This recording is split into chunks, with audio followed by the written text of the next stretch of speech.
بسم الله الرحمن الرحيم. حسبي الله لا إله إلا هو.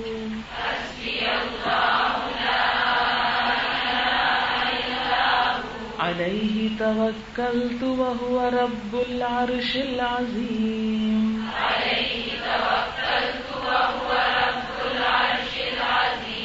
حسبي الله لا إله إلا هو. حسبي الله لا إله إلا هو. عليه توكلت وهو رب العرش العظيم. عليه توكلت وهو رب العرش العظيم. حسبي الله لا إله إلا هو.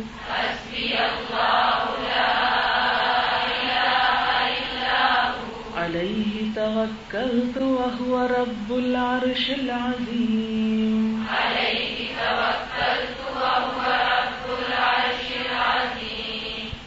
حسبی اللہ، کافی ہے مجھ کو اللہ، لا الہ الا ہو، اس کے سوا کوئی الہ نہیں، علیہ توکلت، اسی پر میں نے توکل کیا، وہوا، اور وہ، رب العرش العظیم، عرش عظیم کا رب ہے۔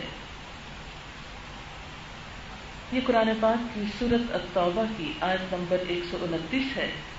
اس کے بارے میں ایک حدیث میں آتا ہے، حضرت ابو الدرداء سے روایت ہے کہ رسول اللہ صلی اللہ علیہ وسلم نے فرمایا، جو شخص صبح اور شام 7 بار یہ دعا پڑھے، اللہ تعالیٰ اس کے دین اور دنیا کے تمام فکر دور کر دیتا ہے، یعنی گویا سارے فکروں اور اندیشوں سے نجات کا نسخہ اور وظیفہ ہے۔